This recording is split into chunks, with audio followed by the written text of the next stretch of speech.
balance scorecard ini begitu sudah masuk ke perusahaan besar, sebenarnya fungsi utamanya itu untuk supaya bisa menciptakan alignment. Alignment itu mungkin bahasa simpelnya keselarasan ya, Iya. quarterly, pertengahan tahun, sehingga KPI pun it's not set in stone ya, bukan kayak prasasti yang nggak akan berubah Oh, gitu. iya. Ini pasti akan di-tweak terus. Yang merasa, oh saya kan udah jago nih pakai ini, ya kan? Saya udah jadi hero-nya 10 tahun perusahaan, saya Merasa sumbang, merasa hebat lah merasa gitu, Pak, ya? hebat gitu kan, ini selalu berhasil gitu, kok tiba-tiba disuruh belajar ini gitu kan.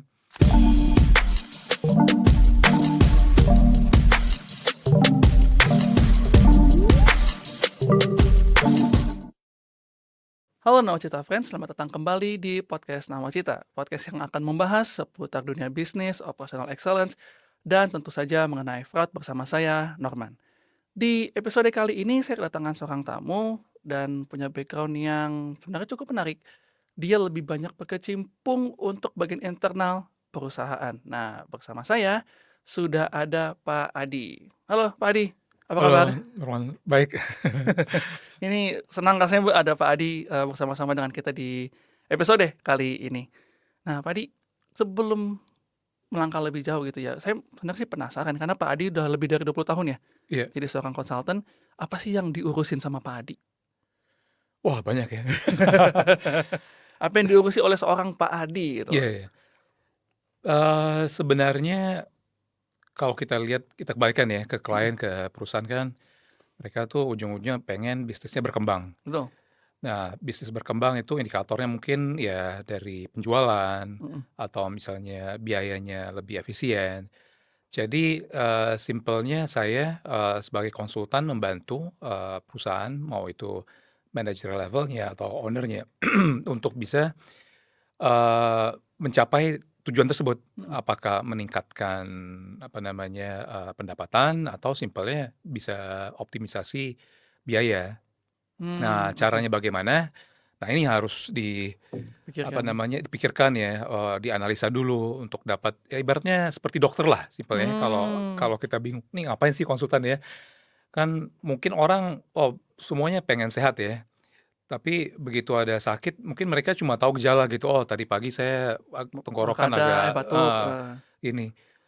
Ya mungkin kalau masih ringan-ringan aja iya minum obat batuk gitu kan. betul. Tapi kita nggak tahu nih, oh ternyata ada nggak tahu ada kanker tenggorokan jangan-jangan. Wah, iya, iya nggak tahu soalnya kita, Nggak Pak. tahu ya. Jadi simpelnya mungkin in a way kayak dokter juga gitu ya Mhm, untuk mhm. tahu sebenarnya root cause-nya ada di mana dan kita bantu untuk mencapai tujuannya. Nah, iya betul. Nah, ini sebenarnya saya tertarik sama Pak Adi karena punya, background lebih banyak ngurus internal perusahaan. Iya, Mirip-mirip Pak Gunawan tapi ya minggu lalu kita undang Pak Gunawan, iya. mirip-mirip Pak Gunawan tapi Pak Adi ini lebih banyak berkecimpung untuk penilaian ya Pak Adi, betul Betul, ya? betul, iya, Penilaian. Nah, satu hal yang menarik bagi saya, kalau sebuah perusahaan kan memang mereka punya penilaian sendiri. iya, Banyak perusahaan yang mereka juga ngejar, efisiensi untuk bisa berkembang, iya. efisiensi, baik itu keuangan dan hal semacamnya. Tapi gimana caranya dalam hal operasional itu bisa diperhatikan juga sisi internalnya? Karena Mmm, menurut saya pribadi susah sekali untuk bisa fokus kedua hal ini, antara mau contohnya mau ekspansi tapi internalnya belum kuat, betul. mau internalnya dikuatin tapi entar telat ekspansi. Iya, iya, iya, Nah, eee, kalau dilihat dari kacamata seorang Pak Adi gitu ya, iya. apa, bagaimana cara perusahaan supaya mereka bisa sukses bukan cuman secara finansial, tapi di internal mereka Mmm, juga bisa kuat? oke mungkin saya share sedikit tentang BSI mungkin ya, Boleh balance boleh boleh, scorecard Pak Adi. ya. Mhm, Nah, sedikit sejarahnya lah biar biar kita boleh. tahu. Nah, balance scorecard ini sebenarnya ditemukan oleh 2 founder nih, ada Mhm, satu, Dokter Kaplan, satu lagi Dokter Norton.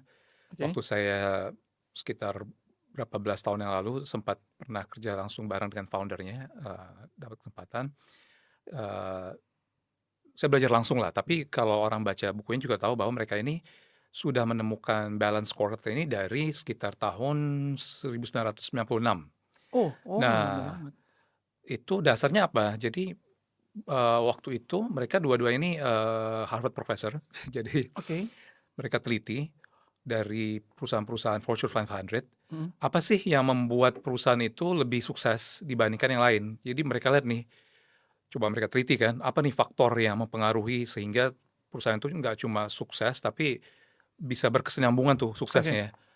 Ternyata dari hasil itu, mereka juga kerjasama dengan salah satu accounting firm yang Big Four. Jadi Mhm. ini sangat-sangat inilah ya, apa namanya, mengubah mindset dunia bisnis yang tadinya di sebelum tahun 90-an itu, mereka itu fokusnya kebanyakan di aspek keuangan aja, Ya. atau mungkin ada yang cuma fokus ke operation aja. Ini Mhm. mereka menggabungkan bagaimana, oh ternyata perusahaan yang sukses itu mereka tuh melihat ada 4 hal, 4 perspektif. Oke. Dari segi keuangan, Mhm. dari segi customer, dari segi internal process, dan juga dari learning and growth, dari sisi Oh. SDM-nya. Oke, iya, oke, mengerti, mengerti. Nah, jadi ternyata nggak cuma si business owner atau manager Mhm. itu cuma lihat, omset bulan ini berapa gitu. Mhm. Mereka juga harus tahu omset itu dihasilkan oleh customer siapa aja gitu. Atau dia kalau misalnya perusahaan Oh, B2B, dihasilkan oleh klien yang mana aja gitu. lebih detail gitu Pak Lebih dia? detail, dan untuk mendapatkan customer itu, apa yang harus kita lakukan? Oh, si customer harus aware terhadap kita punya service atau produk. Mhm. Berarti ini berkaitan dengan marketing kan, Betul. gimana untuk increase awareness tentang produk tersebut gitu. Mhm. Nah dari situ gimana untuk menarik orang untuk coba produk tersebut gitu kan, sehingga akhirnya jadi customer. Nah dari situ ada sisi internal process, begitu si customer misalnya udah tertarik, dia mau coba produk kita, bagaimana memastikan orang-orang yang ada di perusahaan tersebut, Mhm. itu bisa deliver apapun Oke. itu, secara jasa, secara produk gitu kan. Nah, untuk itu berarti ada proses kan, Mhm. prosesnya dari mungkin dari segi kecepatannya, service level agreement, Mhm. atau mungkin dari segi apa lagi ya, eee, kepuasan si apa namanya, pelanggannya Pelanggan, gitu ya. kan. Nah, dari situ ada perspektif yang keempat nih, yaitu tadi ya learning and growth dari manusianya. Jadi untuk memastikan si orang-orangnya di perusahaannya itu bisa deliver Mhm. service-nya atau produknya, pastilah mereka harus di-training kan. Betul, betul, iya. Jadi, dari segi quality-nya itu harus, apa namanya, mereka punya kompetensi Oke. yang seharusnya gitu. Dan dari segi quantity juga harus diperhatikan gitu, oh kita mau di sini penjualan besar ya kan, Mhm. customer banyak, proses cepat, ini quality oke lah gitu kan. Tapi dari segi quantity kalau orang mau expand, berarti harus ditambah juga kan. Iya, betul. Jadi ini saling terkait. Jadi itulah Mmm. sekilas kenapa untuk sebuah perusahaan itu mau tumbuh, mau expand gitu ya, dari segi keuangannya harus diperhatikan, tujuan akhirnya, tapi mereka juga harus lihat nih siapa customer-nya, pinter proses Mhm. bagaimana, dari segi SDM training-nya udah cukup atau belum, kira-kira seperti itulah Ya, konsep. intinya di internalnya juga harus perhatikan gitu, Pak, ya. Betul betul betul. Karena kalau ya balik lagi kalau kalau nggak diperhatikan akan susah.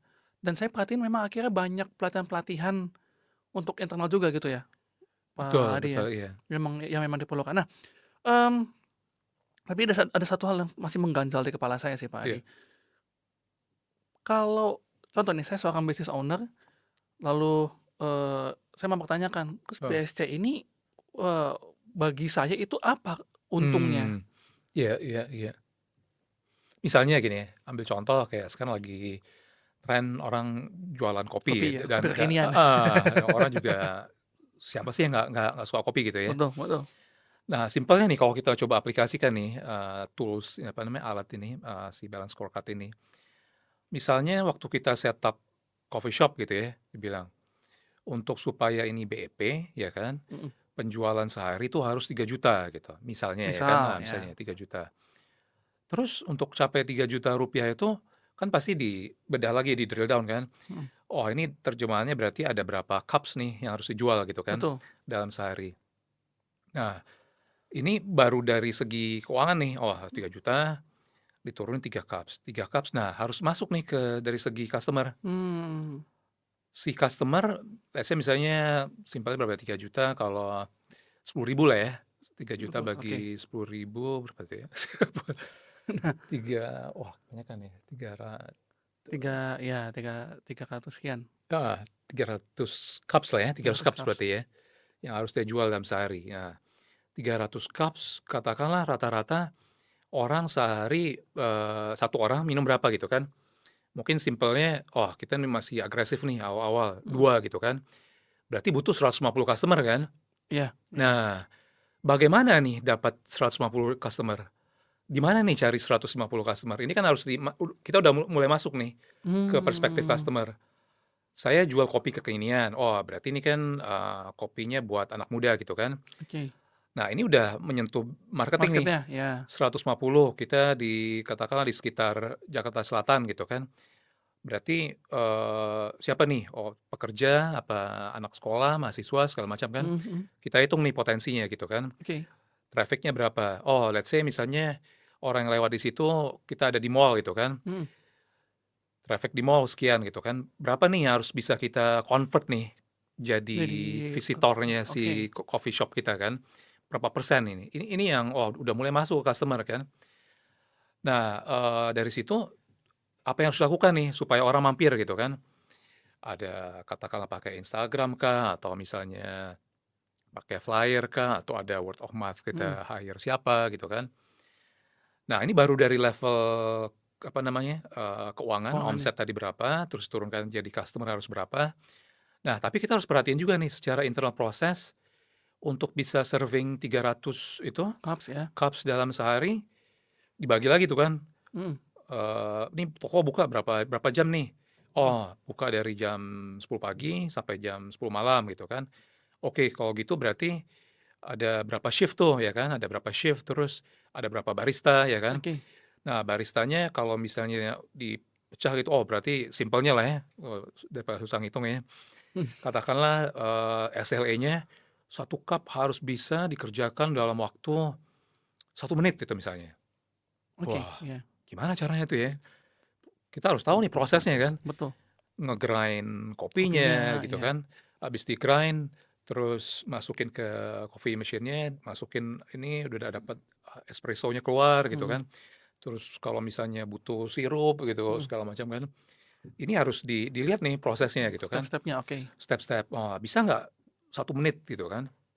Mhm, Nah ini oke oke. udah masuk nih ke internal proses gitu kan. Mmm, Nah untuk menghasilkan seorang barista yang bisa serving 1 cup dari mulai di order sampai Mas taruh di meja yang 1 menit, itu harus ada training kan. betul, iya, harus Nah, ada training-nya. training untuk menghasilkan barista yang sekompeten itu, trainingnya itu berapa lama tuh?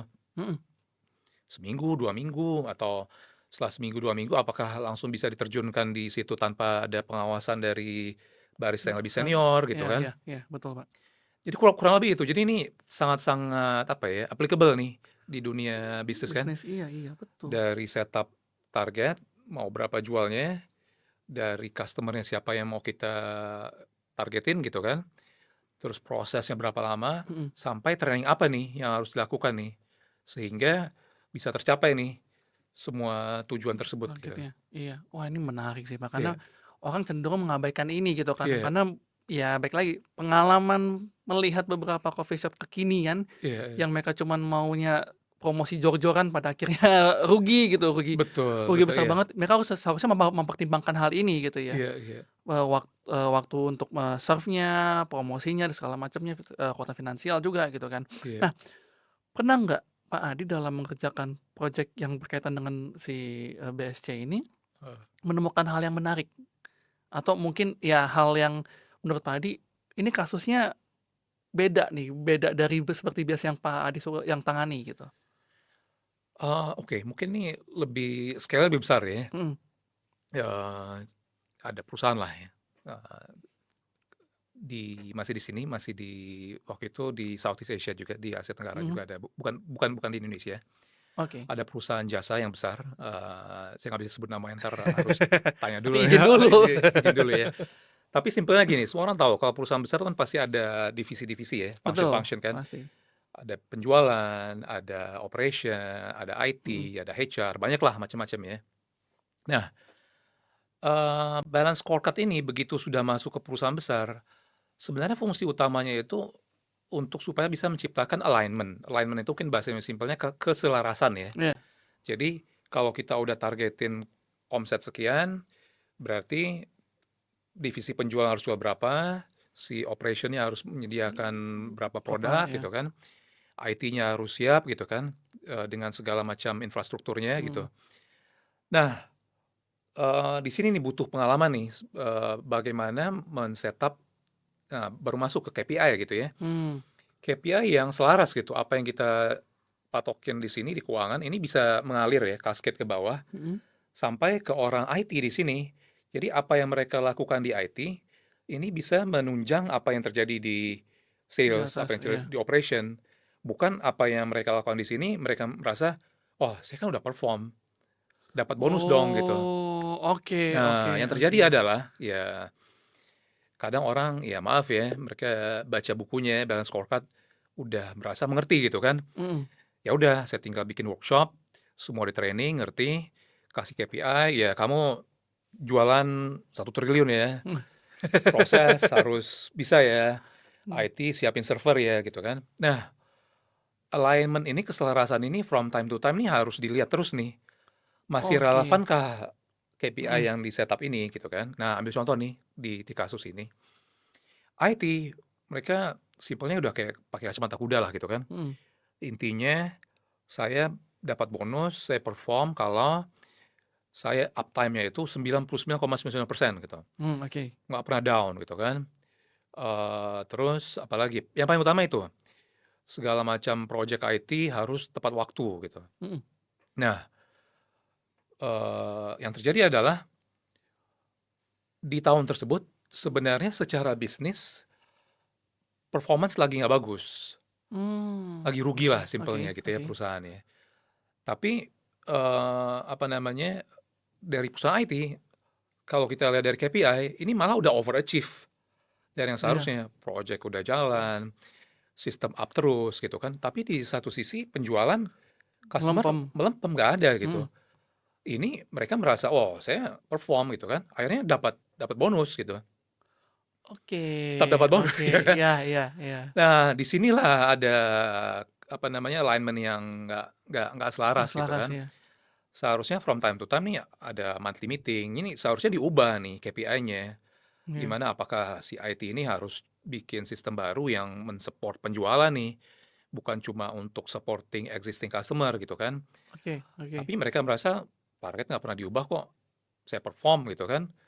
Jadi lucu gitu, jadi begitu di akhir tahun, yang dapat bonus mereka sendiri gitu kan, ya bukannya kita nggak bukannya Iya jealous iya ya, iya. tapi kan, kok enak ya kerjaan lo ya?" Iya tuh, cuman ngurusin server kok dapat Iya, bonus gitu. tapi dia bilang, "Ini susah loh ya," kita nggak tahu kan, Mhm, maksudnya iya ini iya. saya udah dapetin vendor yang bagus, sudah make sure Mhm. ini jalan terus gitu, kalian nggak tahu ya tiap malam ini make sure ini up terus, kita begadang ini kan, Iya, betul kalian, betul. udah tidur, kita masih kerja gitu kan. Secara ini nggak salah gitu Nggak loh. salah gitu kan, tapi di sinilah ada mismatch gitu. Iya, Perusahaannya rugi, tapi di sini tetap merasa perform, perform, dan iya. karena perusahaan juga secara overall nggak tahu cara pakai balance scorecard yang benar, ya dapat bonus, tetap Bonus dibayar perusahaan, gitu. iya. Wah, ini yang ribet Iya, ya Pak ini nih. betul betul. Nah, itu yang waktu itu, ya sorry to say, waktu itu kita masuk gitu kan, kita lihat ya, kita edukasi lah gitu kan, Mhm, bahwa bukan seperti ini sebenarnya balance scorecard itu. Balance scorecard nggak berhenti di mana kita workshop, pergi ke mana lah, ke Bali gitu ya, mhm. kita kasih KPI, ya udah kita kembali lagi ke Bali tahun-tahun depan lagi gitu kan, dapat bonus gitu, enggak, from time to time tetap ada monitoring dalam waktu Mhm, bulanan, quarterly, pertengahan tahun, sehingga KPI pun it's not set in stone ya, bukan kayak prasasti yang nggak akan berubah berubah gitu. ya. Ini pasti akan di-tweak terus Jadi gitu. dynamic gitu Pak ya, maksudnya Dynamic, berubah ya. berubah dengan kebutuhan si perusahaan gitu ya. Betul betul. Oke, ya ini saya udah mulai dapat gambarannya, karena selama ini orang mungkin menganggap bahwa KPI itu ya beda sama si balance scorecard-nya, Iya karena iya, mungkin nggak ada masukan. Ternyata tadi setelah Pak Ade menjelaskan, oh masih bagian dari betul. si BSC. Nah, apakah memang harus ditentukan dari si KPI ini atau mungkin ada indikator lain yang bisa bantu untuk kita lebih memahami si BSC ini? Iya, sebenarnya simpelnya jadi gini, kembali ke ini ya, ini sebenarnya kalau di training di perusahaan nih seminggu sendiri sih. Tapi simpelnya mungkin, BSC itu lebih kepada KPI yang sudah katakanlah, apa namanya, untuk sesuatu yang sudah berjalan ya. Oke. Jadi ambil contoh misalnya balik ke yang tadi, ke Mhm si kedai kopi gitu ya misalnya ya. mhm. Kalau misalnya nggak ada perubahan, ya kalau di ekonomi mungkin istilahnya ceteris paribus lah ya, yang lain tetap tetap gitu ya. Iya. Ya udah KPI-nya katakanlah penjualan 3 juta, customer-nya 100 orang ya kan, terus, apa namanya, trainingnya apa gitu kan. Jadi KPI-nya udah sudah dapat nih. Mhm. Nah, tapi sebenarnya balance scorecard ini lebih kepada strategi management system. Jadi lebih besar lagi nih. Oke oke. Jadi, strategi management system ini sebenarnya lebih kepada cara kan. Mhm. Jadi misalnya, katakanlah, gimana ya, enaknya pakai analogi mungkin ya. Iya, boleh boleh Ya, pakai analogi jadi aja. misalnya yang simpelnya kayak perjalanan gitu ya, dari Jakarta mau ke Bandung gitu ya. Oke Kan udah jelas nih kan, kita mau sampai ke Bandung, Jakarta Bandung kira-kira 100 kilometer ya. oke. 100 kilometer, terus bensinnya berapa sih yang dibutuhkan gitu kan. Bensin ini ibaratnya, uangnya lah gitu ya, resources ya kan. Bensin katakan 100 liter ya, 100 liter kali 1 liter berapa harganya ya kan, 12.000 itulah yang harus disiapkan nih, untuk mencapai ke Bandung gitu kan. Nah, tapi kan untuk sampai ke sana tuh banyak dinamikanya gitu kan, Iya, betul. atau mungkin sebelum sampai kita pakai bensin itu mungkin orang juga, "Oh tunggu dulu, saya, bosan nih," gitu kan. Kalau udah kebayang nih, kalau saya naik mobil 100 kilometer, jalannya pasti bakal macet gitu kan. Mhm, Kan banyak, moda transportasi yang berbeda gitu kan. Saya betul. mau naik kereta ya kan, keretanya kereta yang biasa atau mau naik bus gitu kan. Wush, ya. Nah jadi, di situlah ininya, apa namanya, peran dari si balance scorecard tersebut gitu, jadi sebagai Mmm, strategi. Jadi balik lagi ke atas nih, kita tahu tujuannya ya kan, Jakarta Bandung, jalannya macam-macam, mau naik mobil, mobil, mau mau naik naik kereta. kereta, kereta cepat, atau dulu saking cepatnya saya buru-buru mau ke Bandung, pernah coba naik pesawat juga tuh, walaupun Wah, deg-degan ya. pakai Karena pesawat? banyak, Oh iya, oke iya. oke. Nah, jadi untuk tujuan itu ada berbagai macam cara, dan untuk berbagai macam cara itu dibutuhkan resources yang berbeda kan. Betul. Kalau pakai mobil sendiri, siapin uang Bensin bensinnya, lah uang sama uang makanan, tol, apa ya. segala macam gitu kan. Mungkin hiburan di tengah jalan bawa keluarga gitu kan, Mhm. harus apalah gitu, siapin segala Iya macam iya ya. iya. Nah, jadi seperti itu, apa namanya, ini si balance scorecard itu sangat-sangat dinamis ya, dia bisa bantulah kita untuk dari setup goals-nya, Mhm. terus caranya bagaimana, dan kalau dibutuhkan tuh mengubah, apa namanya, cara tersebut gitu, Oke sambil jalan.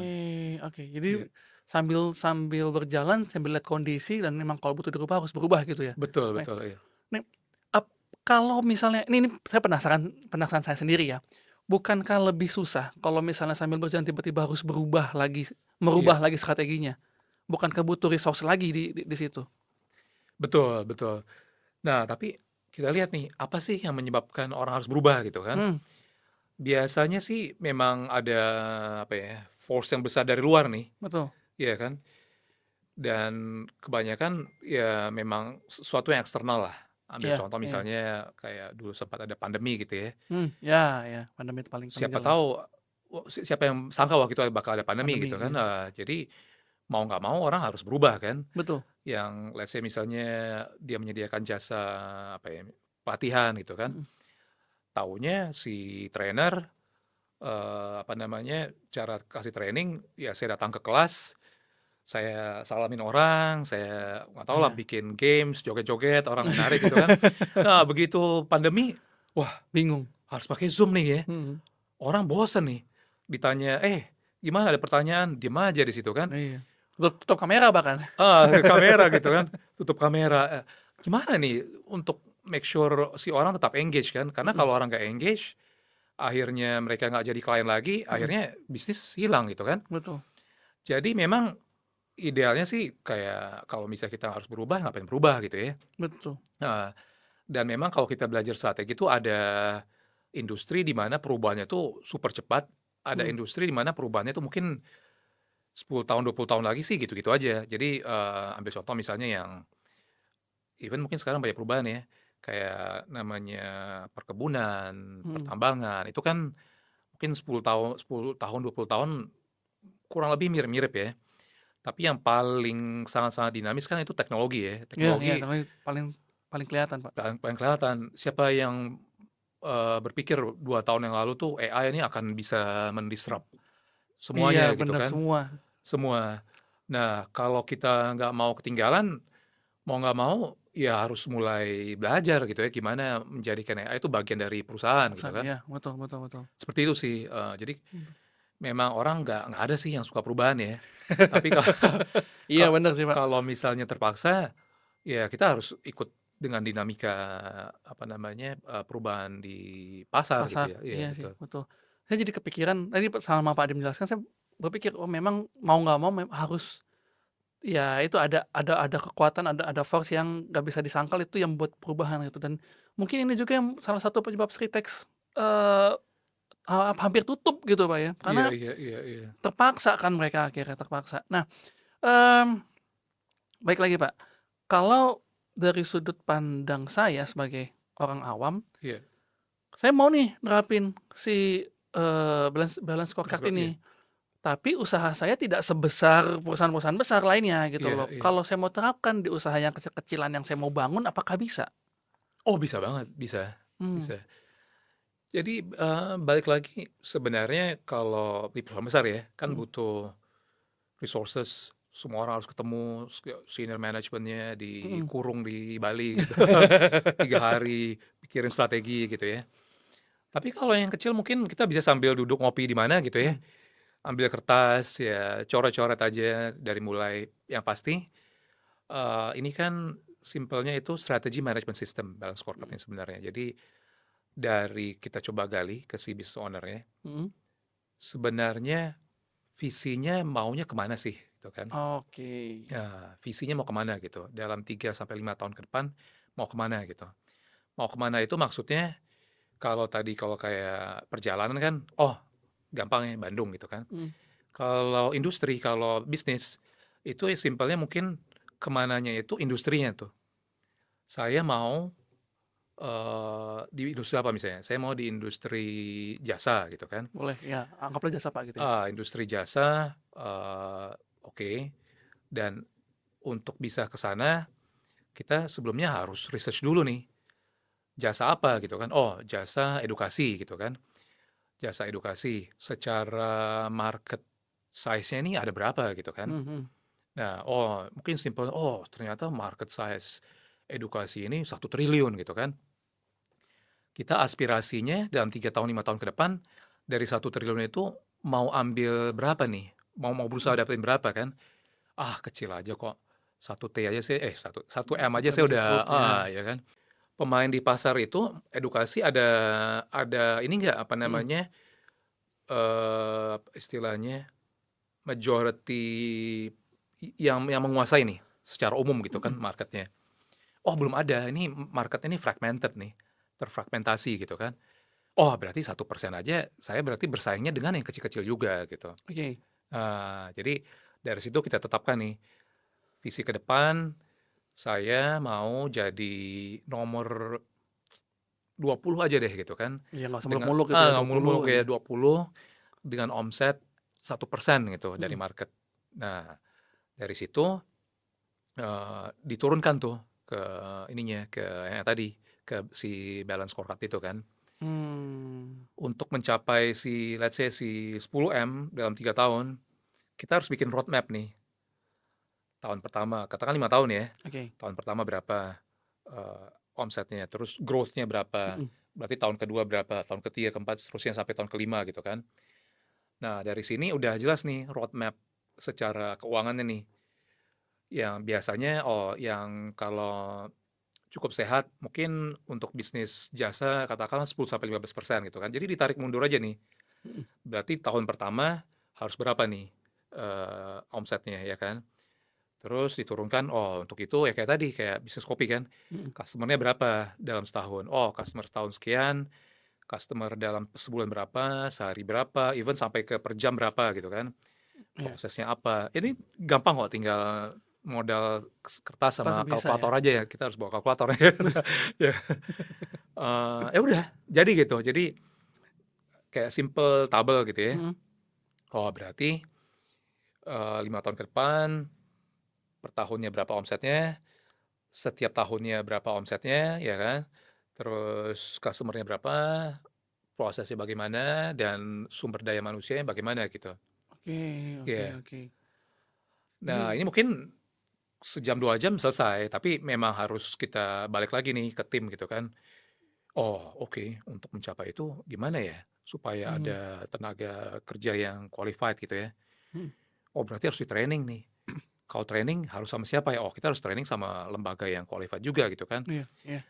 Ya, disitulah apa namanya, ada proses lah di belakangnya. Tapi dengan adanya yang tadi, Mhm dengan mhm. brainstorming sejam 2 jam itu, si business owner atau si siapapun itulah, direktur, itu punya gambarannya jelas nih, arahnya dia bekerja itu bagaimana gitu. Oke oke. Iya. Jadi BSC itu nggak cuman sekedar untuk ngukur, eee, gimana ke depannya perusahaan, tapi itu jadi satu visi misinya perusahaan juga gitu ya? Betul betul, Satu iya. misinya usaha kita juga, contoh kalau saya mau buat usaha, let's say lah mau buat usaha gorengan, franchise gorengan gitu, Iya iya. itu juga jadi visi misinya ke depan, sesuai atau enggak gitu kan? Iya iya, Itu Pak Adi ya, kurang lebih, betul. fungsi si BSC ini? Visinya mungkin saya mau menjadi, penjual gorengan yang terbesar di Indonesia Iya, gitu ya. iya betul, Nah, misinya saya mau, bikin orang kenyang tapi juga sehat gitu sehat, kan, heeh. gorengannya mungkin nggak tahu lah minyaknya yang apa gitu ya. Nah, Pakai air fryer Pak. pakai air fryer, oh nggak pakai minyak dong berarti ya.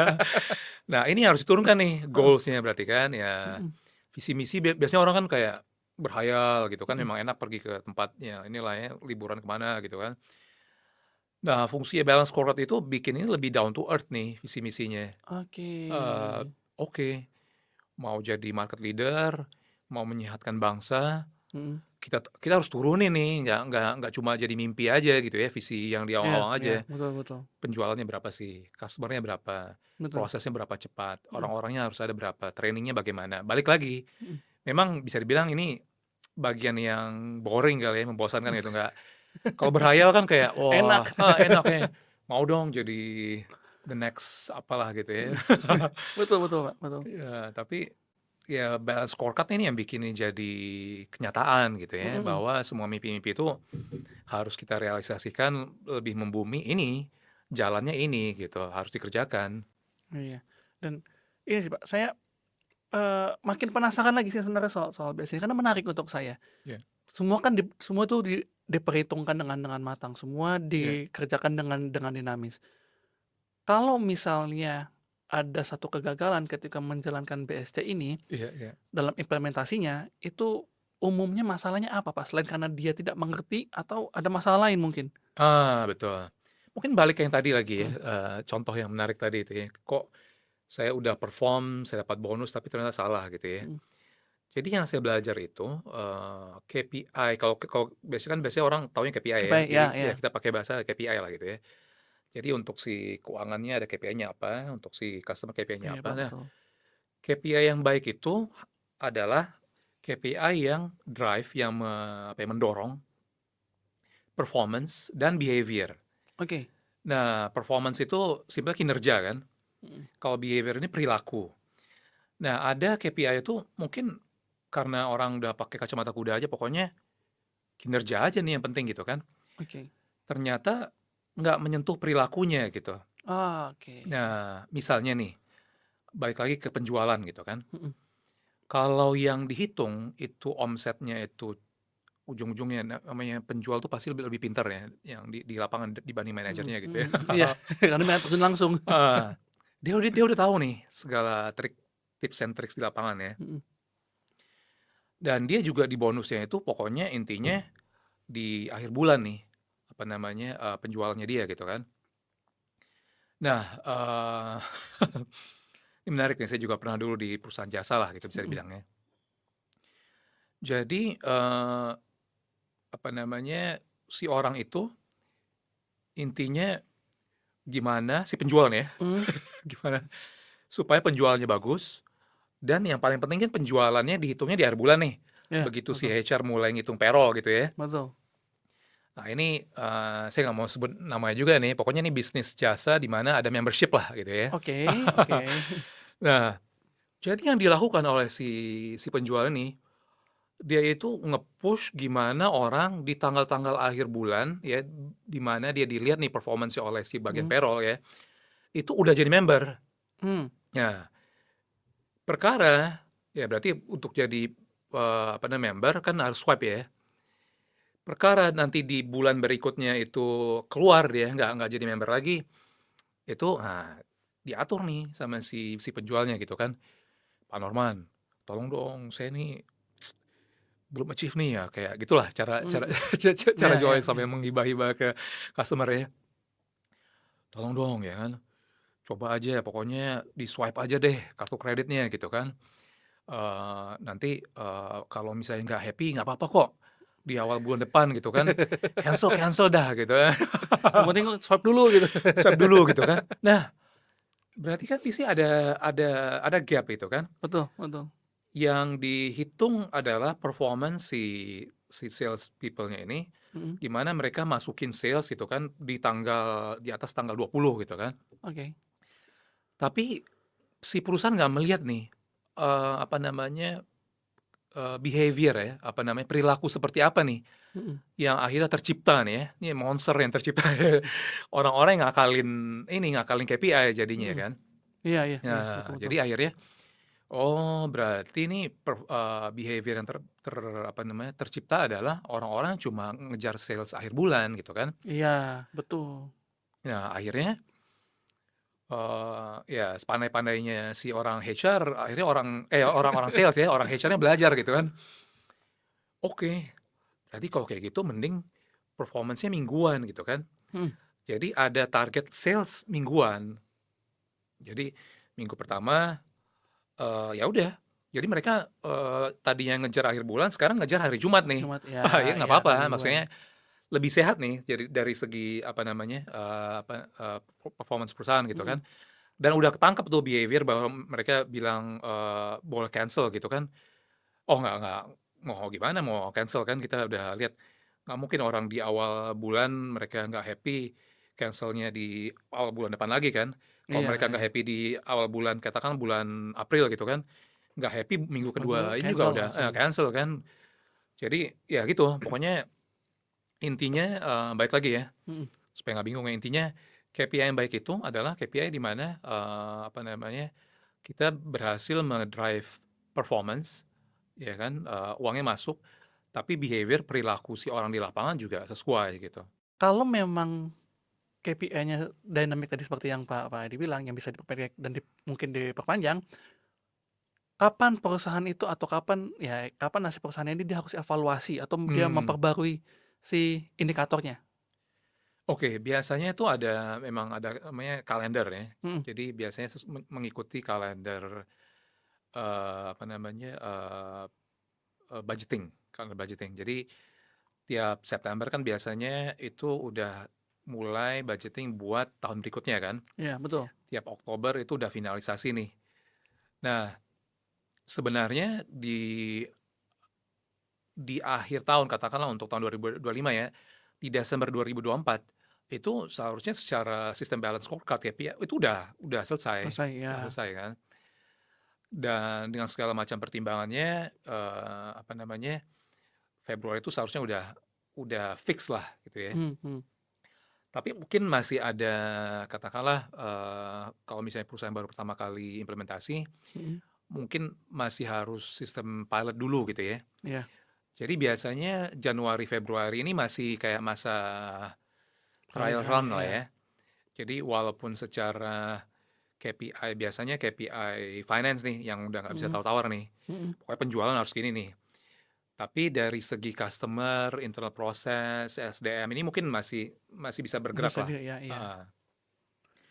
Nah, begitu masuk Maret kan udah kelihatan biasanya pattern-nya gitu ya. Dan udah bisa dibandingkan tahun sebelumnya, oh oke, ini seharusnya udah bisa dibilang, fix lah gitu kan. Mhm. Tapi tetap biasanya, quarter by quarter tetap dimonitor. Mhm. Oke Jadi, oke. ibaratnya kapal gitu kan walaupun udah jelas nih arahnya ke sana ya, tapi kadang-kadang ya banyak yang terjadi ya di lapangan ya. Apakah cuaca lagi buruk Buruk gitu kan, ya. oh mungkin, oh nggak apa-apa nih, agak geser berapa derajat sedikit gitu kan Mhm. kapalnya, tapi kita tahu nih ujung-ujungnya utaranya ke sana gitu kan. Oh ternyata ada, oh kita nggak tahu nih ada es lah atau whatever, ada pulau tiba-tiba ya, Mhm. harus melipir sedikit ya. Jadi ambil contoh kalau aplikasinya kan, ternyata mungkin katakanlah selera customer untuk yang balik tadi kopi kekinian tuh udah bukan yang pakai sirup-sirup lagi gitu kan. Mmm. Ternyata udah digabung pakai, saya nggak tahu ya, campur apa kayak campur buah, campur Iya iya iya. apa gitu ya, campur cake mungkin dicemplungin situ kan. Nah, kita nggak bisa tutup mata nih. Betul. Kita tahu kita mau omset sekian gitu kan, tapi ternyata dari selera customer ini berubah nih. Oke. Nah, tapi kita nggak mungkin langsung putar ini kan, Ya banting putar setir, putar setir. oh udah pokoknya apapun itu lupakan kopi kekinian, kita mau pakai yang ini. Kita masih coba nih, ya kan? Mhm. Masih coba dulu hasilnya apakah sesuai nih. Nah, ini yang mungkin apa namanya, harus dimonitor terus nih, Oke, heeh, perubahan-perubahannya gitu. perubahan-perubahan iya, Oh, oke. Jadi memang nggak harus langsung banting setir untuk, berubah, yang penting dilihat, dia punya ininya, Pak, ya, dilihat dia punya keadaannya ya, betul kondisinya. betul, iya, Oke, nah, Pak, mungkin ini akan jadi pertanyaan umum sih, tapi saya suka untuk menanyakan pertanyaan umum karena biasanya bisa dikulik lebih dalam. iya. Dalam menerapkan atau dalam mengimplementasikan si BSC di organisasi atau di perusahaan gitu, Mhm. kira-kira dari pengalamannya Pak Adi ini, apa tantangan terbesarnya? Apa masalah terbesarnya? Oh, sebenarnya mana-mana ya ujung-ujungnya lebih kepada manusia sih, Iya, betul iya sih. iya. Walaupun mungkin sebenarnya tantangan yang paling umum biasanya masalah pertama pemahaman dulu ya, Mhm, harus paham dulu kan, dan untuk pemahaman sebenarnya ya masalah training aja kok gitu kan. iya, Kita kasih workshop berapa hari, akhirnya orang paham, oh ini loh rupanya BSC itu ya. mhm, Tapi yang saya maksud dengan masalah manusianya itu kalau misalnya katakanlah dari balik lagi ya ke strategi ya. mhm, Oh kita harus punya produk baru. Untuk produk baru kita harus punya mesin baru gitu kan. Nah, yang paling sulit itu sebenarnya untuk gimana mengubah si mindset orang-orangnya nih.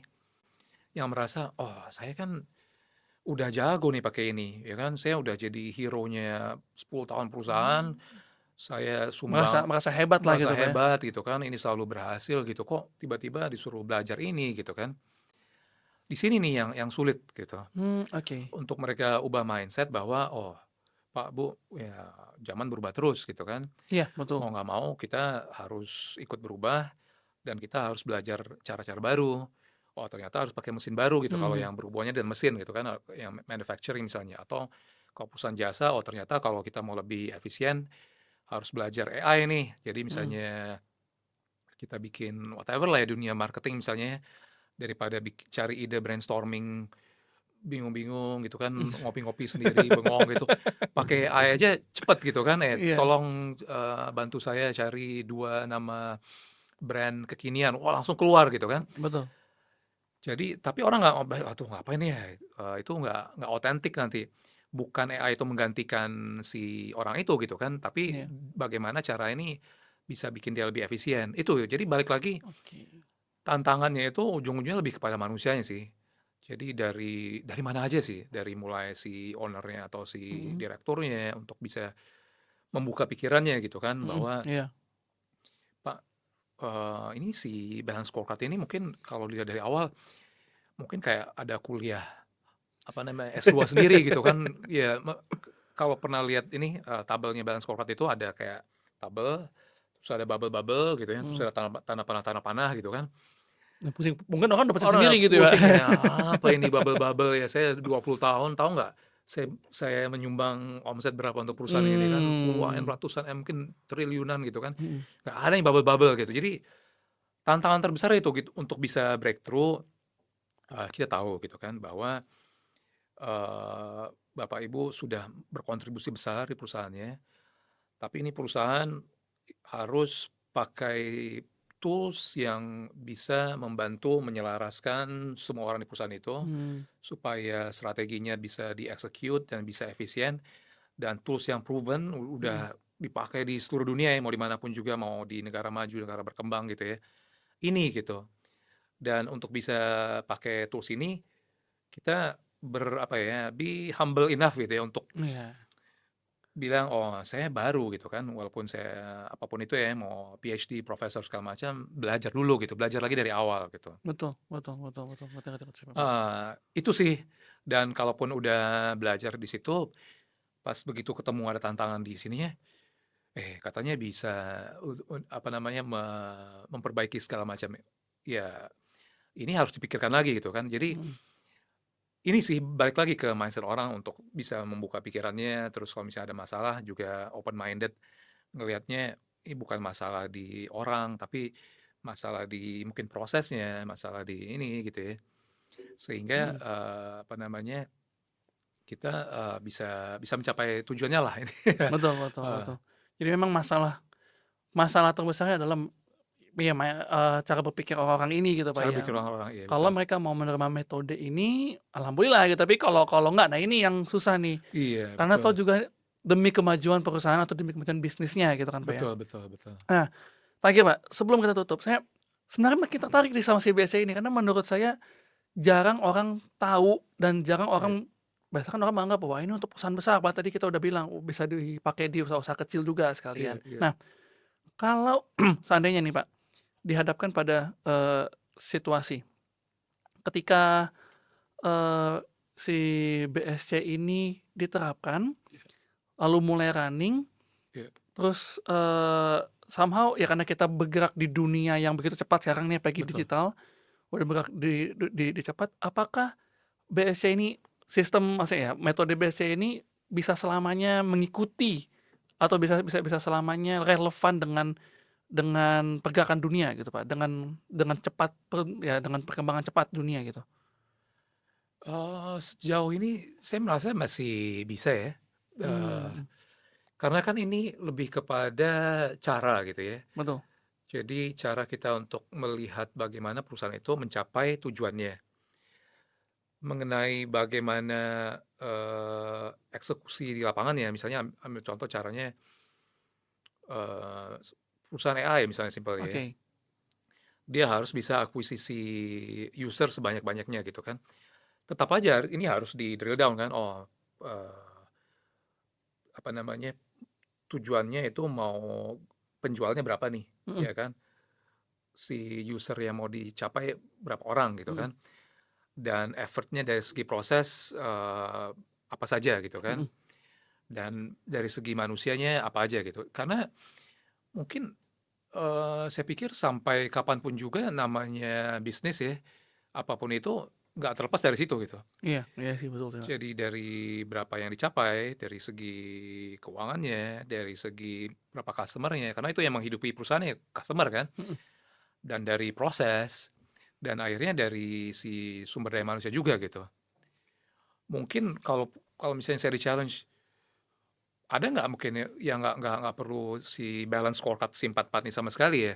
mhm, Saya nggak kepikiran ya, maksudnya kecuali memang udah bisa ada produk yang udah nih laptop misalnya ya kan, mhm, kita produksi udah pasti apa namanya, dibeli gitu ya, iya iya, udah tanpa harus mikir. Karena even, ambil contoh saya juga ada pengalaman, di perusahaan yang non ini ya, apa namanya, non profit, itu juga kepakai. oke, Jadi instead of pakai, penjualan, mereka itu yang paling atasnya keuangan ini lebih kepada nilai, apa namanya, donasi yang mereka dapatkan gitu. Jadi ada perusahaan itu, mmm, mereka charitable organization lah ya. mhm, Jadi tetap aja kan mereka harus ngumpulin ini, ngumpulin uang kan, uang dari betul donatur ya kan. betul, Donatur itulah si customer-nya. mhm, Jadi mereka juga harus pikirin nih, donatur saya customer-nya yang gimana? Apakah perorangan? Apakah perusahaan? Kalau perusahaan itu kan CSR kan betul, donaturnya. Terus prosesnya gimana? Oh, tetap harus ada proses kan? Apakah untuk reach out ke si donatur itu harus ada event ya kan? betul Eventnya bagaimana prosesnya? Terus untuk bikin event yang bagus itu harus ada sumber daya manusia juga kan? betul. Ya udah itu udah balance scorecard lagi kan? Nah, iya balik lagi sih Berapa ya, bener bener, uang yang didapatkan dari si ini, donatur, si donaturnya sendiri itu si customer-nya, si internal prosesnya event yang mau diselenggarakan, Mhm. ya kan. Terus si sumber daya manusianya, si orang IO-nya kan, kru-kru IO-nya. Jadi, Iya. ya sepanjang ini saya lihat mau kemana aja tuh masih sangat-sangat applicable sih. Dan mungkin akan tetap relevan. Mungkin Tetap relevan, iya. secara prinsip dia akan tetap relevan, namun yang kalau mau diperdalam itu bisa ya ke depannya mungkin akan bisa diperluas lagi gitu ya, Betul Pak betul. Adi ya. Sebenarnya saya masih mau banyak nanya Pak Adi, tapi Banyak. kita terbatas, Iya, memang perlu waktu banyak sih. dengan durasi kita. Tapi saya senang Pak Adi bisa ada di sini, kita mungkin nanti akan ngobrol lagi di lain kesempatan ya Pak Adi ya. Yuk, Dan dari obrolan kita dari episode pada hari ini, kalau saya boleh simpulkan, si balance scorecard ini salah satu nyawa, yes ya, salah satu dari sekian banyak nyawa ya, iya iya nyawa untuk bisa membantu perusahaan, untuk bisa bantu bisnis, mau iya. itu besar, kecil, mau itu besar Iya atau kecil, iya mau itu yang, profitable maupun yang non profit, untuk iya, bisa lebih fokus, betul. berkembang dan terlebih secara berimbang. Jadi kalau misalnya ada perusahaan tadi saya bilang di awal, dia mau ekspansi, dia harus seenggaknya menerapkan si BSC ini supaya balance gitu, Pak, ya, Betul betul. supaya bisa seimbang. Thank you Pak Adi sudah hadir di sini, kita Iya sudah iya. berada di penghujung, episode kita. Saya Norman bersama dengan Saya Adi. kita pamit undur diri dan kita akan bertemu lagi di lain kesempatan. Salam Nawacita.